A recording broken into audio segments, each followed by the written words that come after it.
Atlanta News First Plus starts now with First Alert Weather.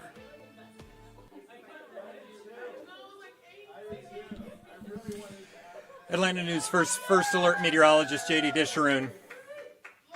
If you heard the cheering in the background, we did hit our 20,000 tickets that were sold as we go into the St. Jude Dream Home, so that's always a good news there. But we're going to focus this on our First Alert weather days for our Saturday and our Sunday. We're going to be looking at the potential for some strong to severe storms that could be moving into the region. So overall, unfortunately, looking like a wet weekend, but the good news is it's not a washout. We're not expecting rain the entire time. In fact, most of Saturday actually looking pretty dry. It's those PM storms, the ones that are arriving after 5 p.m., that are going to be on that strong to severe side. Before that, I think we're going to stay mostly dry. In fact, even get quite a bit of sunshine in there as we get into the afternoon. Now, by Sunday, more rounds of rain start to slide into the area. Now, on Monday, we're going to be looking for a lesser chance of showers, but still there, and temperatures still holding on into the mid-80s. So a live look at the First Alert radar right now shows that we are dealing with a few areas of some stronger showers and storms. Nothing severe in our area. That's all staying off to the north. But as we zoom up to the North Georgia mountains, you can see some pretty strong storms rolling in through Fannin and Gilmer County, about to head through the Blue Ridge area.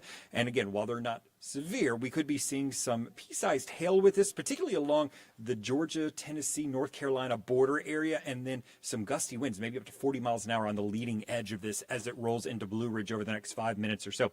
Back out to the west, this storm was severe. They've dropped the warning on it, but as we get past the 8 o'clock hour, another 30, 35 minutes or so, we are going to watch this slide in towards Haralson, Polk, Floyd counties here. And by that point, it still has a lot of lightning. Most likely still have some gusty winds on the leading edge of it. So just goes to show you as we head through the evening, we have the potential for some stronger storms. In fact, this is going to be the graphic that shows the severe threat. Now, it says tonight, but I think this is mainly until midnight. Once we get past midnight, I think the severe threat really is over. We just start losing all of those upper air dynamics. But you can see from Carrollton to Canton to Helen and to the west over to the Alabama state line, including Rome, Ellijay, Cedartown.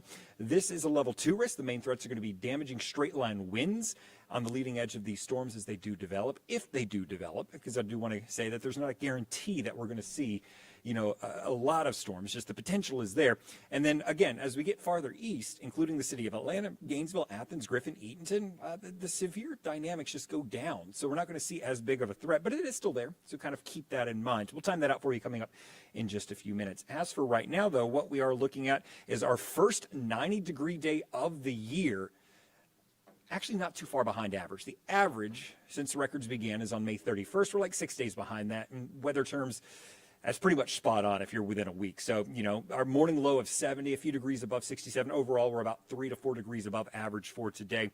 And right now, we're still holding on to pretty warm conditions. 88 degrees in Midtown Atlanta with that potential of seeing that humidity play a factor. Notice that it's 88, but it feels like 90. And that doesn't sound like a big jump. But I guarantee you, if you walk outside right now, you're going to feel it on your skin there. And we're looking at partly to mostly cloudy skies over the Atlanta skyline. As we take a look outdoors right now, Atlanta 88, 86 in Eatonton, Thomaston and LaGrange, 77 in Rome and Ellijay, 80 in Helen, 85 in Gainesville, 87 in Athens. And for the most part, we are looking at those temperatures about 2 to 5 degrees above average, or I should say above where we were this time yesterday. Ignore LaGrange. Their sensor was broken yesterday. I think at this time yesterday they were telling us it was like 102 degrees, so that's not wrong. But Rome, a little bit cooler up there because they have the clouds building in. Same for Ellijay, where we just had those showers roll through. So just kind of something to keep in mind. Overnight, we do expect the temperatures to drop back down into the lower 70s for tomorrow morning. And that basically means you're going to feel it as you step outside. With a low of 71 degrees in the city, 72 in Covington and Athens, 73 in Eatonton. Low 70s means you feel the air when you step outside. So if you have any early morning errands, maybe you're heading to the grocery store, maybe you're taking kids to practice, it's going to be a little bit muggy. So just keep that in mind. Could be dealing with a few isolated showers tomorrow morning as well. Before we get into the afternoon. So let's time that out. Here's the line that's moving through right now. You notice those showers and storms up in North Georgia and then over into the west. Those continue to push off towards the east. So Helen, Gainesville, maybe some showers as we head through the 10 o'clock hour. Most of the activity stays in North Georgia. And then we'll get a little bit of a push across most of the area by the time we get into about 5 o'clock in the morning. So what that means is, well, just maybe the chance of some showers in the morning. Doesn't really mean a lot. Again, because that severe potential really kind of just goes away. once we get to the midnight hour. Now, tomorrow, another hot one. We're talking temperatures upper 80s to lower 90s across most of North Georgia. Higher elevations are going to be in the low to mid 80s. Again, I think most of tomorrow is going to be dry until we get that round of moisture in here early in the evening and into the overnight hours. But when it does move in, we're going to be watching the potential for severe weather. So here's the severe risk for tomorrow afternoon. Notice our western counties. So we're talking Haralson, Polk, Carroll, Western Douglas, Coweta, Heard, down into Troup County, portions of Meriwether County. You're in a level 3 risk. The rest of us in a level 2 risk. The threat tomorrow mainly is damaging straight line winds. We can't rule out, though, some large hail and an isolated spin-up tornado. But the whole reason they pull the trigger in increasing that area from a level 2 to a level 3 risk is due to the fact of the increased potential for damaging winds on the leading edge of these storms as they start to develop. And here's the timeline for that. So again, isolated storm possible in the morning hours, but most of tomorrow is dry. Don't cancel your outdoor plans. It's going to be hot. It's going to be humid. It's going to feel like summer, quite frankly, so maybe a good pool day until we get to about 6 p.m. So that is a good reminder. If you're going to be at the pool or you're going to be at the lake, thunder and lightning are not your friends. Give yourself 30 minutes after the last rumble of thunder that you hear. And it's the last one, so not just the beginning of the end, but the actual last one before you hop back in that water. And I guarantee you we will see a lot of thunder and lightning with these storms as they roll through. Entering North Georgia as we get into the 6 o'clock hour, pushing down into the metro by the time we get to about 9. In fact, I'll reverse it a little bit because this is a little updated model. So by 8 p.m., starting to move in towards portions of Cherokee County, Cobb County, Douglas, maybe even towards the perimeter, and 7 p.m. for folks in Carroll County over into Bartow and Paulding. Now, all of this will continue to slide off to the east, and they'll stick around, maybe even some rain on the backside for an hour or so with this system as it pushes through by 11 p.m.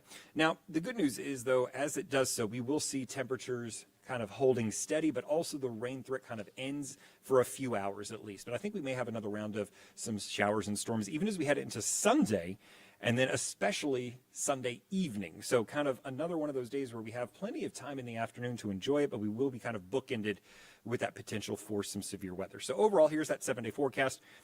After we get past the weekend, we are looking for the potential for more rain. It's a very wet pattern that we're going to be sticking with. If you were with us during the 7 o'clock newscast, we kind of went over just the fact that even over the course of the next week and a half, 2 weeks, we are setting ourselves up for a wetter than average weather pattern across most of the southeast. And this is the beginning of it.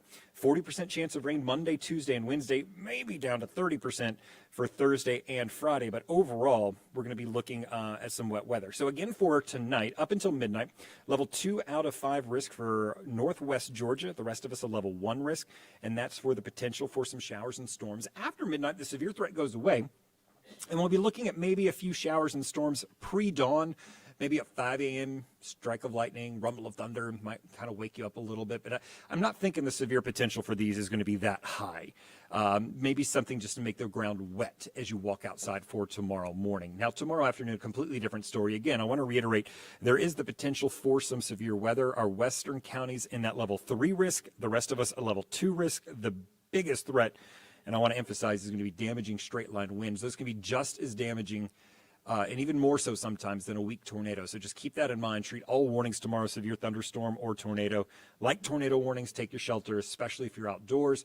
One great way to get that is your First Alert weather app. It'll definitely let you know when you have stronger storms, even just heavy rain or some lightning headed your way.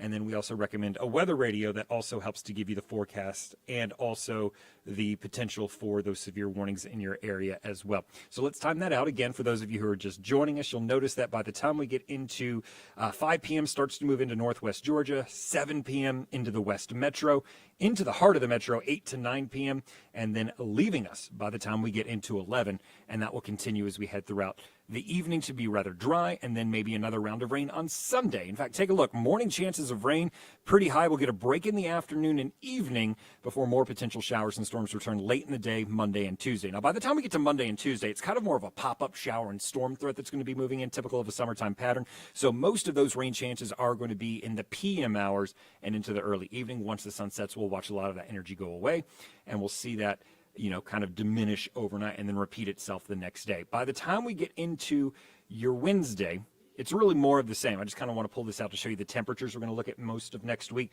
Low to mid 80s across the board, maybe a little warmer as we head off to the east because they're a little farther away from that front that's kind of pulsating all of these waves of moisture through us. And then as we head towards the end of next week, you're going to notice that we're going to be dealing with 87 on Thursday, 83 on Friday, just kind of smaller chances of showers and storms. As for what you can expect rain-wise, heck, just through Wednesday, so this isn't even the entire 7-day forecast. This is just through Wednesday. Most of us on the west and south metro looking at 2 to 3 inches of rain. North and east metro looking at 1 to 2 inches of rain. And I guarantee there will be some isolated spots even heavier than that. So just kind of keep that in mind, maybe some isolated 4-inch spots of rain total. We'll keep an eye on the latest models to kind of time out these severe threats as we head into the weekend. Otherwise, you can catch us tonight on Peachtree TV at 10 o'clock, Atlanta News First at 11, and Courtney Jacobazi. She'll be in tomorrow morning on air, online, and streaming with your latest weekend forecast. Stay up to date on your latest weather from the largest team of meteorologists in the Southeast. Download the First Alert Weather app for hour-by-hour forecasts and join us every weekday at 11:30 a.m. on ANF+. You can also text weather to the number on your screen, and we'll send a link directly to your cell phone.